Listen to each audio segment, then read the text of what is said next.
Berarti sekarang proses ngabdi sekarang nih, lagi ngabdi. Bertepatan saya supirnya beliau. Oke, Anda menjadi supir dipaksa atau tidak? Tidak sekali, tidak sama sekali. Udah, nih, mohon maaf ya. Bahkan, Kita kembali. bahkan gini bang, Oke. bahkan saya meminta untuk menyupiri, tapi ketika beliau mampu untuk menjalankannya sendiri, beliau tidak mau. Oke. Nice. Saya pengen nanya, Abang pertama tidak dipaksa ya dalam Tidak ada paksaan. supir tersebut. Kemauan Abang sendiri ya. Kemauan saya sendiri. Apakah kemauan itu didoktrin oleh pimpinan pondok? Tidak sama sekali. Tidak. Tidak. Ya, Abang, jangan hanya karena Abang pun santri Al-Fajini, jadi kita harus tebang yang salah kita salahkan, yang benar kita benarkan. Jadi jangan ada yang Maksudnya kita ini transparan bang, transparan. Oke, kita transparan.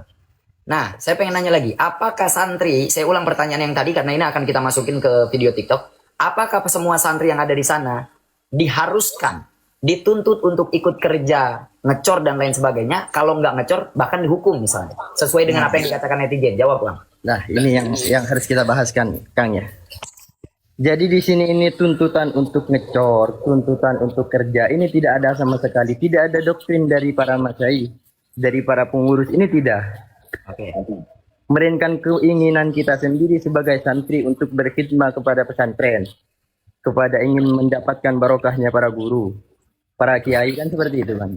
Oke. Nanti ini akan digoreng oleh kalimat kata netizen dibungkus barokah. Padahal mereka nggak tahu apa itu alatnya barokah juga. Tapi nggak apa-apa, ini sebuah jawaban. Silakan, Abang ada bantahan soal itu?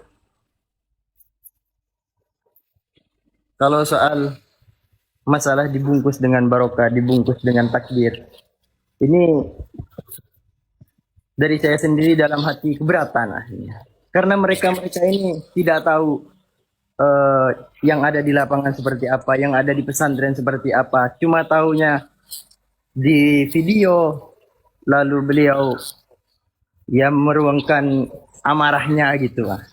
Meruangkan apa yang ada di pikirannya. Apakah yang membangun musolah dan pondok tersebut itu santri, bukan tukang? Nah, kalau ya ini sangat jauh sekali. Sangat minim sekali untuk santri membangun gedung. Ini sangat minim. Karena tidak ada pembelajaran untuk pembuatan gedung di sini. Ini ada tukangnya, ada ahli-ahlinya. Bahkan ada bangunan yang sama persis masih kokoh sampai saat ini. Oke, sekarang kalau saya bertanya ke Abang, siapa yang harus disalahkan atas gagalnya konstruksi bangunan tersebut? Kalau memang ada kontraktornya, berarti kontraktornya.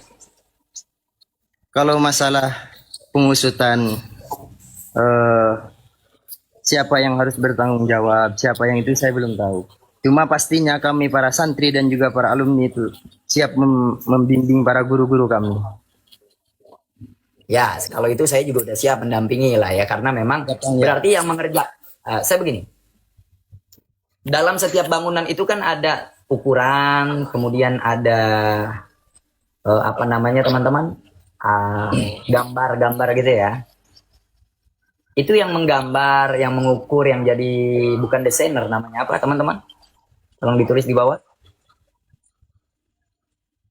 Sketsa, ada sketsa pembangunan. Yang menggambar sketsa pembangunan dan sampai jadi arsiteknya itu Pak Kiai bukan? Bukan. Ada kontraktornya? Ada kontraktor. Ada arsiteknya?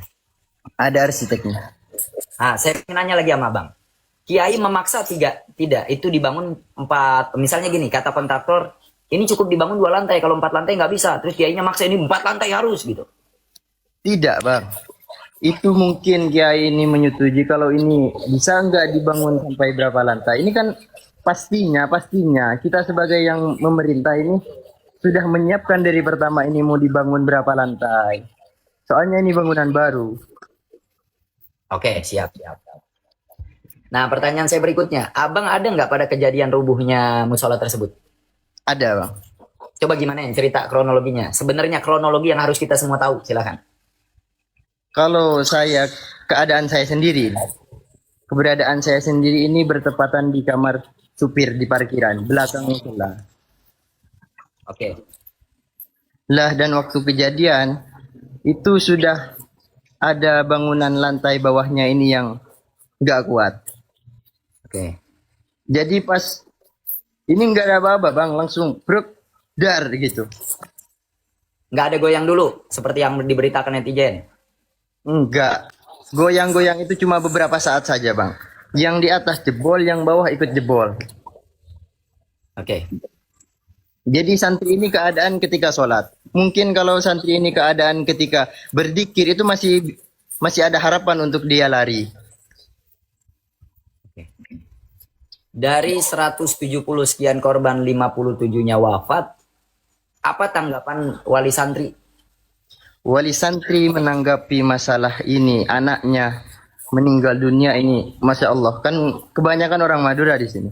Masya Allah, tabaruknya kepada kiai, masya Allah, sungkannya kepada kiai, bahkan beliau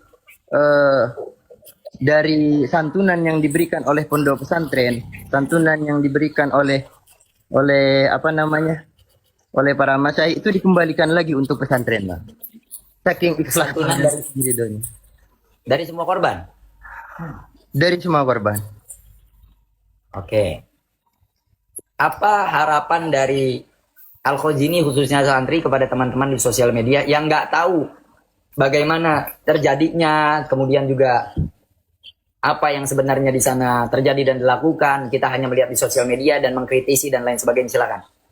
Harapan kami para santri ini kepada orang-orang yang tidak tahu, orang-orang yang tidak tahu di pesantren, di lapangan, ini tidak usah asal bicara. Tidak usah asal bicara, kami minta ziyadah doanya saja. Oke. Minta ziyadah doanya saja untuk memperkuat para guru kami. Yang mestinya para guru kami ini lebih berat daripada kami karena kehilangan 59 santrinya.